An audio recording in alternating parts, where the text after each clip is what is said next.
caro ouvinte, bem-vindo ao canal Contabilidade para Advogados. O canal foi criado para ensinar você a contabilidade de maneira didática e objetiva. Eu sou o professor Pedro Ana Júnior e hoje vou começar uma série de videoaulas para falar de um tributo bastante complexo, né, que você tem que ter conhecimentos contábeis, noções de contabilidade para poder entender a sua apuração e a sua base de cálculo. Vou falar do imposto de renda à pessoa jurídica. Então, vão ser de 10 a 12 videoaulas que a gente vai falar desse tributo, né? E hoje eu vou começar a falar da questão introdutória, né? Falar da base legal, falar dos conceitos constitucionais referente a esse tributo, né? Para você poder começar a entender a sua complexidade e, como eu falei, é bom entender os princípios, a base, para poder entender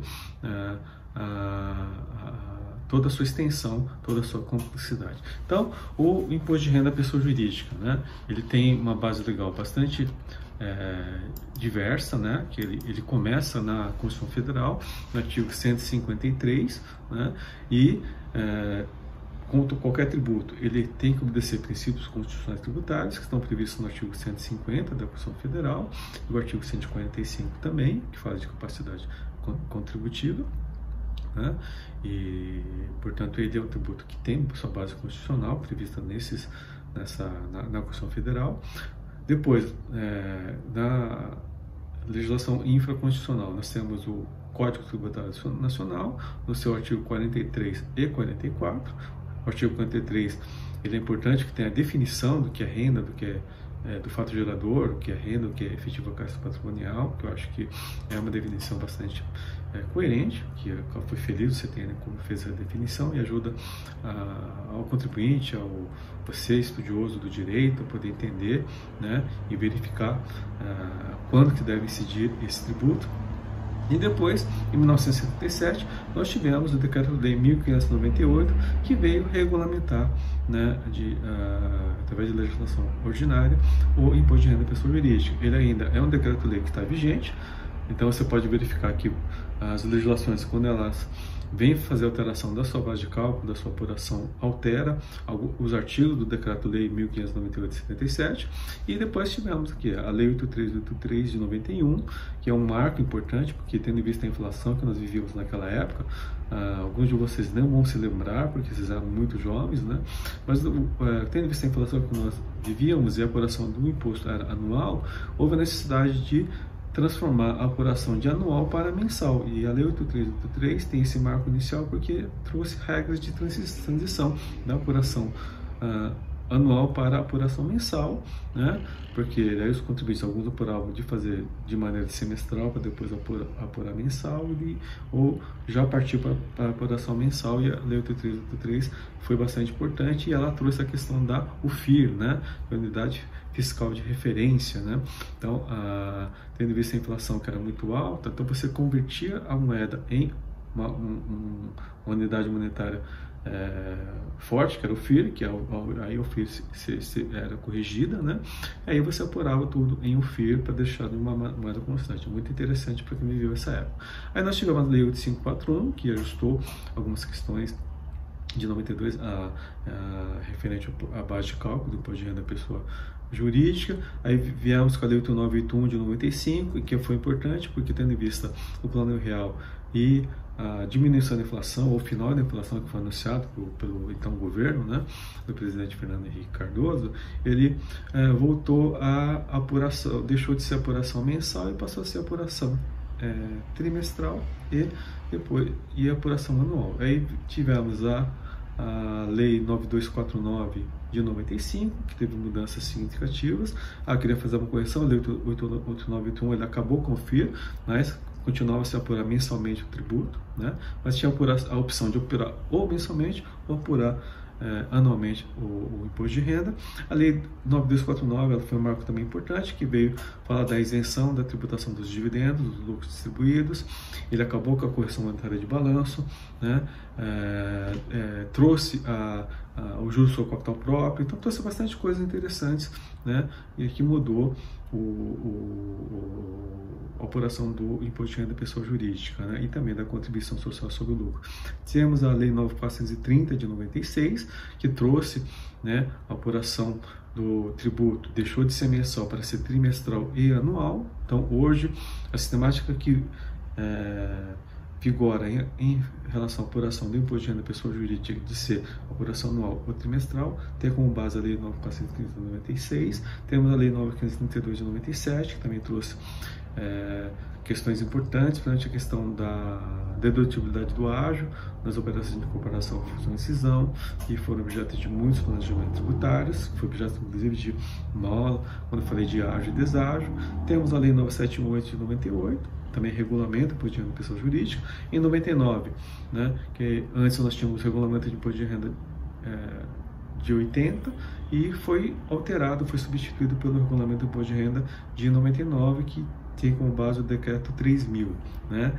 Esse decreto ficou vigente até 2018, né, quando ele foi revogado, e temos um novo regulamento do imposto de renda, porque 2018, né, que regulamenta hoje, consolida, né, as várias interpretações esparsas que nós tínhamos em relação ao imposto de renda da pessoa jurídica, né? Depois tivemos a Lei 9.779 de 99, a Lei 10.637 de 2002, a Lei 11.638 de 2007. A Lei 11.638 é muito importante, que mudou a contabilidade, né? Lembra que houve uma mudança em contabilidade, né, com a Lei 11.638, e isso teve impacto no imposto de renda da pessoa jurídica também, que teve a questão do regime tributário de transição, que veio a ser regulamentado pela Lei 11.941 de 2009. Aí, em 2014, tivemos uma outra alteração significativa, que é a Lei 12.973 de 2014, que mudou a questão do ágio, que trouxe a questão do valor justo, que acabou com o regime tributário de transição. E, por fim, em 2018, né, tivemos o novo regulamento de imposto de renda, que veio consolidar a legislação do imposto de renda da pessoa jurídica. Devo ressaltar que ele é uma norma infralegal, portanto, ele não pode extrapolar o que a lei determina. Então, se tiver alguma coisa no decreto que seja diferentemente do que a lei ordinária se estabelece, ele tem que ser objeto de questionamento, porque ele fere o princípio da legalidade, que a gente vai estar verificando e falando mais para frente, né? Então, vamos lá. O artigo 153 da Constituição Federal é que vai dar o quê? Que define que é competência da União Federal fazer, né, a cobrança e a fiscalização do imposto de renda pessoa jurídica, né? Então, e pessoa física também. Então, tá previsto onde na Constituição? Artigo 153, inciso 3. Então, quem que é o ente competente? União Federal, e quem administra isso, né? Através da Receita Federal do Brasil. Então, isso está previsto no artigo 153, inciso 3. Depois a gente vai ver um pouquinho melhor, estudar melhor, destrinchar melhor esse artigo. Aí depois nós temos os princípios constitucionais, que tem que ser observado, né, por esse tributo, por esse imposto, assim como para qualquer outro tributo, que é o primeiro princípio da legalidade. Então, qualquer alteração ou majoração da base de cálculo do tributo só pode ser feito através de lei. Se ele não for feito através de lei, ele é ilegal. Então, por exemplo, uma instituição normativa, ele pode definir que determinada despesa é indedutível? Não. Ele pode definir que determinada receita não é tributável? Não. Por quê? Ele fere o princípio da legalidade, né? Então, está previsto no artigo 150 da Constituição Federal. Ele tem que obedecer também o princípio da anterioridade. Então, qualquer alteração ou majoração da sua base de cálculo só pode vigorar quando? A partir do primeiro dia útil do exercício subsequente a que teve a alteração. Então, por exemplo, se a alteração ocorrer no dia 29 de novembro, né, quando é que ela vai passar a vigorar? No dia 1º de janeiro de 2021, por exemplo. Então, se teve uma alteração na medida provisória, alterando qualquer base de cálculo, adição ou exclusão do imposto de renda, se ela foi feita agora, né, por exemplo, em novembro de 2020, só vai passar a vigorar em 1º de janeiro de 2021, tá? Diferentemente das contribuições sociais, que tem aquela autoridade especial de 90 dias, o imposto de renda não. Ele vai passar a vigorar no primeiro dia útil desse subsequente a mudança que ocorreu. Aí nós temos o princípio da irretroatividade, então qualquer alteração na majoração da base de cálculo só pode vigorar, não pode retroagir, tá? Então, se for para aumentar ou para criar uma arrecadação maior, ela não pode retroagir para trás, somente se for para beneficiar o contribuinte. Então, se for uma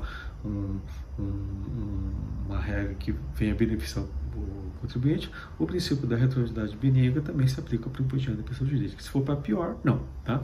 Temos também a questão da capacidade contributiva, né, que está prevista no artigo 145 da Constituição Federal, que o tributo ele não pode tributar patrimônio, né, ele não pode afetar, né, a capacidade contributiva do contribuinte, e também ele tem que respeitar o princípio do não confisco, ou seja, ele não pode ser confiscatório, porque se for confiscatório, ele seria o quê? Seria ilegal, seria inconstitucional. Então, se qualquer alteração no imposto de renda vier através de medida provisória, através de lei, né, vier ferir qualquer um desses princípios constitucionais, pode ser passível de questionamento pelos contribuintes, né, no qual você pode alegar o que é a inconstitucionalidade dessa majoração.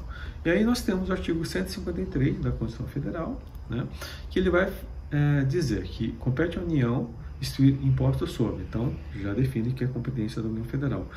Inciso 3, rendas e proventos de qualquer natureza. Então, lá define, né, que o imposto de renda é um tributo de competência da União Federal. Só que a Constituição não define o que é renda. A renda vai estar definida onde? No artigo 43 do CTN.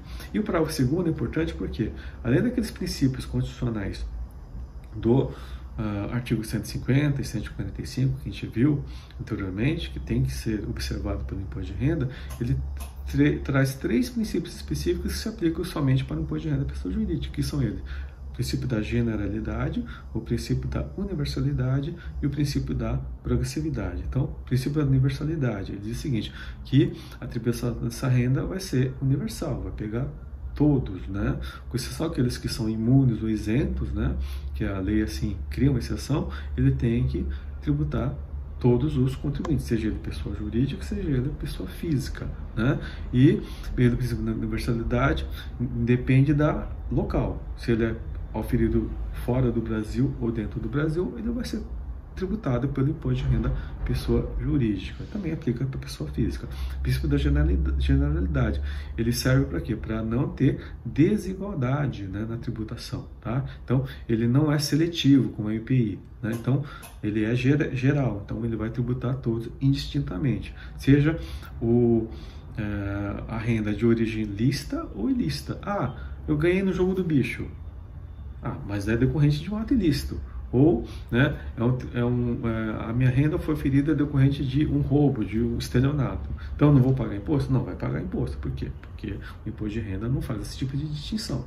Tá? Então, é isso que a gente tem que tomar bastante cuidado e prestar bastante atenção.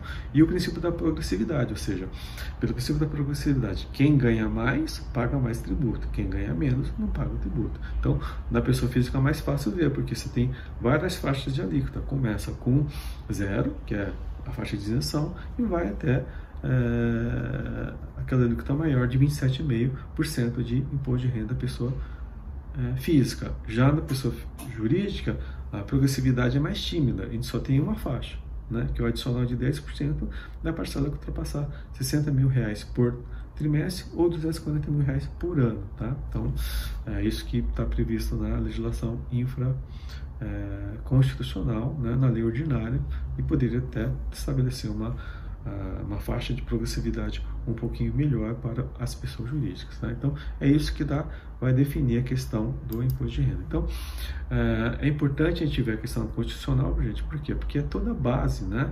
Então, para a gente poder entender e verificar. Então, que dica que eu sempre dou para você que está estudando, né? Saiu uma medida provisória, saiu uma lei ordinária, saiu um decreto, saiu uma instrução normativa, saiu uma portaria, ato declaratório, qualquer coisa, né, que seja publicado pela Receita Federal do Brasil ou pelo Congresso, dá uma olhadinha para ver se ele não vai ferir qualquer um desses princípios, porque se ele ferir, ele é a possibilidade de questionamento judicial, né, seja por ferir o princípio da legalidade, né? Ou seja, porque feriu a Constituição. Então, espero que vocês tenham gostado da aula de hoje. É a primeira aula introdutória do Imposto de Renda da Pessoa Jurídica. Se gostou, dá seu like, se inscreve no canal, compartilha para aquelas pessoas que você gosta. Espero ver você na próxima videoaula. Obrigado, gente. Até a próxima.